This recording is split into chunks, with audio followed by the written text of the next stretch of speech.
Good morning, good morning, good morning. Yes, it's another Monday mantra. I know a lot of people are off work today because it was Veterans Day yesterday. Jamie's always the first one there. What's up, Dag?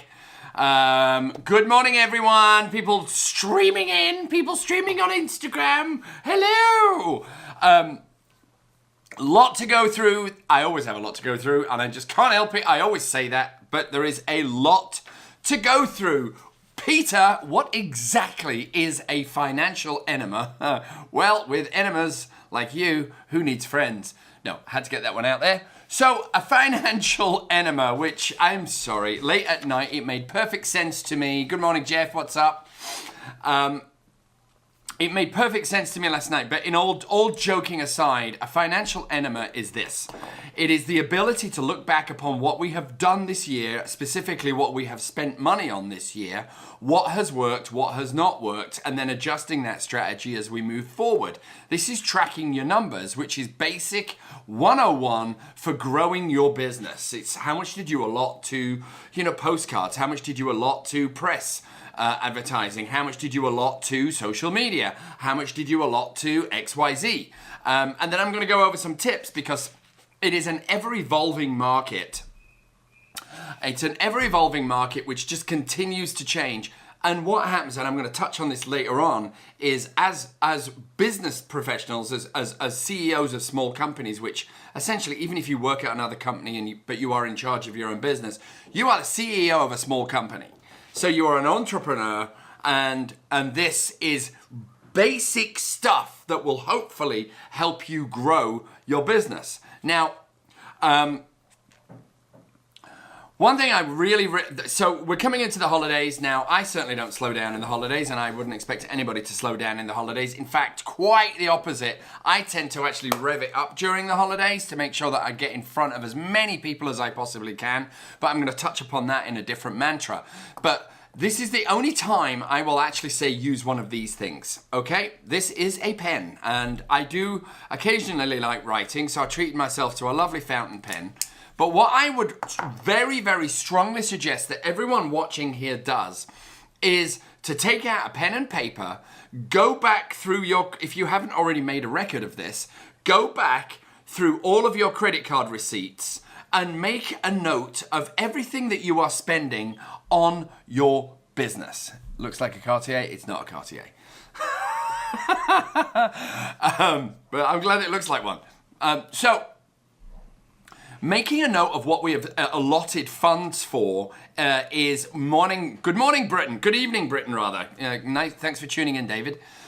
Making note of expenses, this is essentially expenses, is something, you think that other companies do and restaurants do. They note how much they spend on cheese and how much they spend on milk and, how much they spend on cutlery and washing the tablecloths. But we should, in our businesses, now, obviously there are a lot of... yes, you can, Mark. Hit me up later on.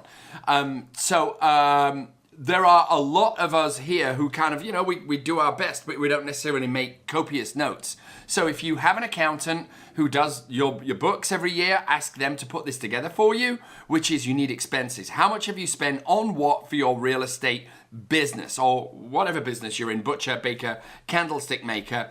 Put it down on a pen and paper, and then what happens is you go back through your client list as well. So I would essentially do this. Print out all of your expenses on one page, and then print out on the other page all of the deals that you've made. And then see if you can then tally them across. Who came from where, which was a referral, which was someone that you've had some social media contact with, some which was... some are from postcards, some are from letters, and then just make a note of where all of your business comes from.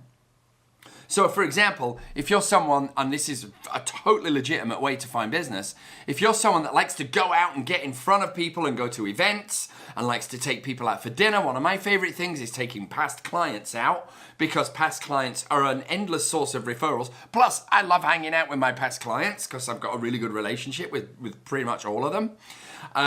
And so taking past clients out, generally, you know, not every time, but that's a really good referral source for new business. So then I would go through, see that, okay, this deal came from that, this deal came from that, this deal came from that. Because where I'm going with all this is the numbers never lie, but they always change. I'm going to stop waving a pen at you.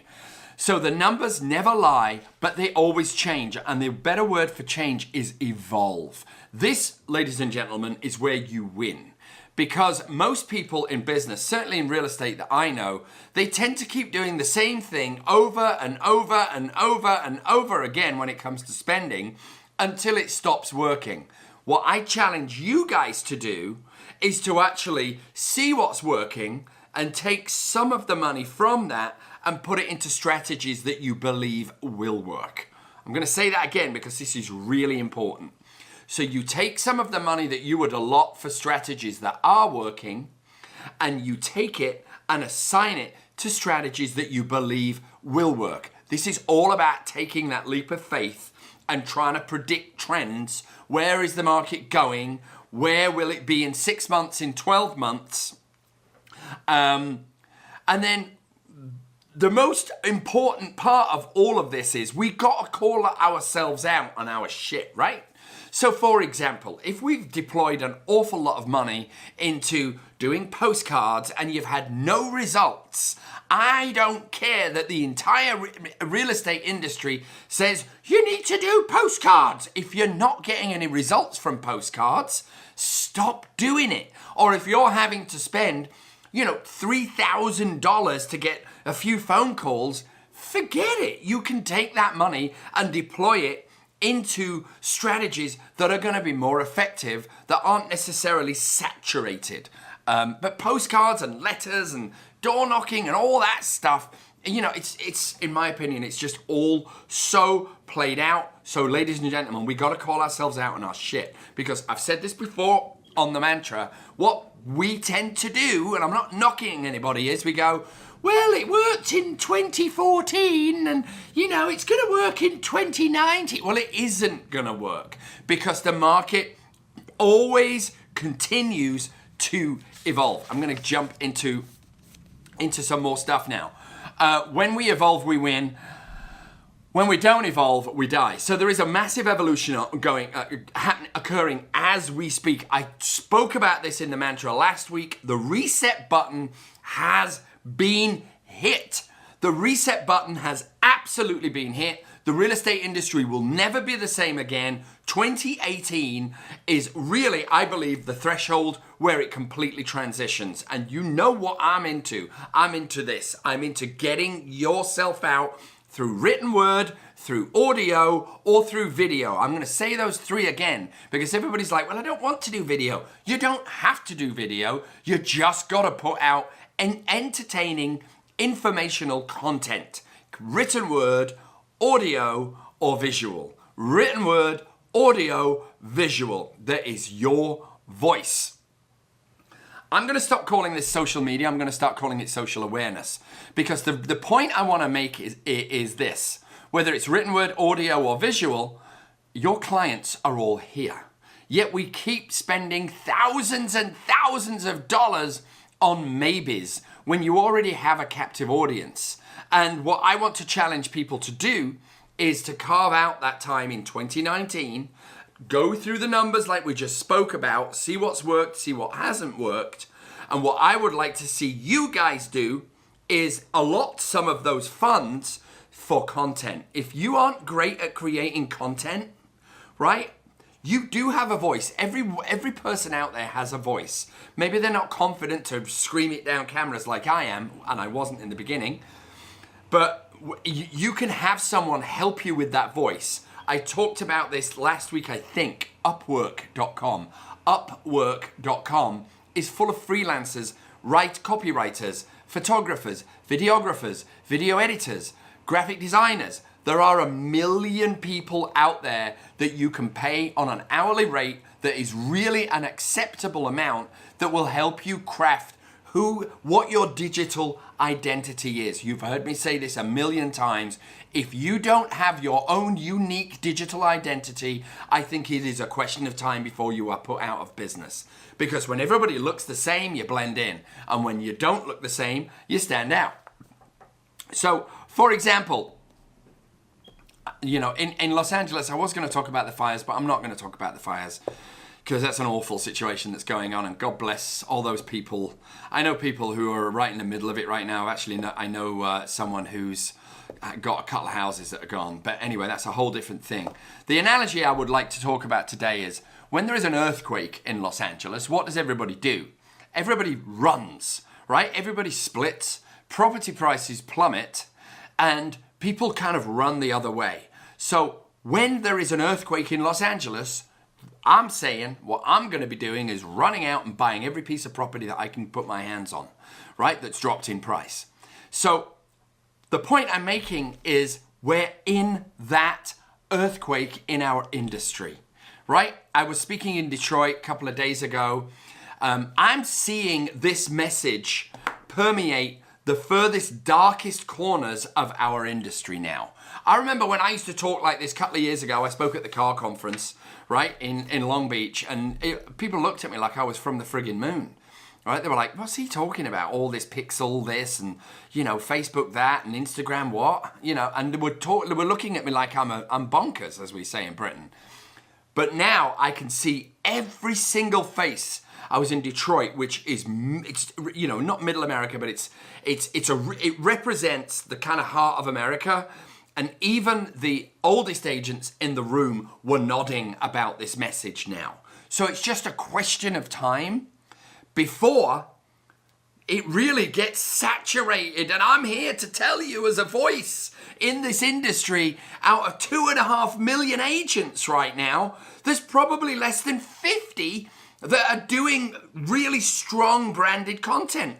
There's probably less than 25 that are doing it on a relentless basis.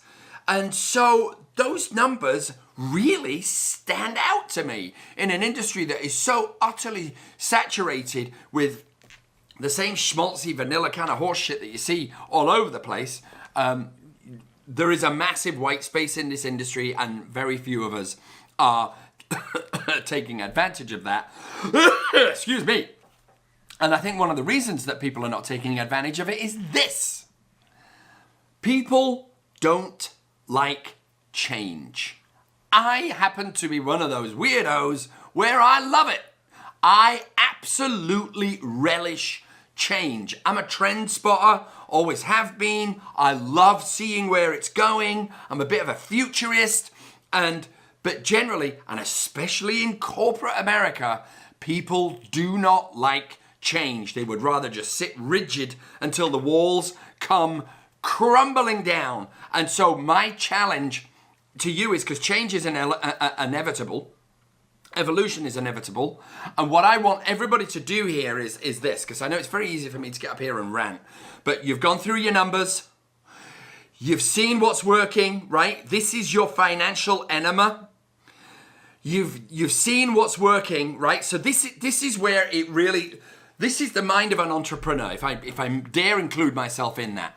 The mind of an entrepreneur the mind of a non-entrepreneur, and it doesn't make them bad, it doesn't make one better than the other, but someone in traditional kind of conservative business looks at what's working, right? So we've talked about that earlier. You lay it all out, the finances, what's working, what's not working, where did my deals come from?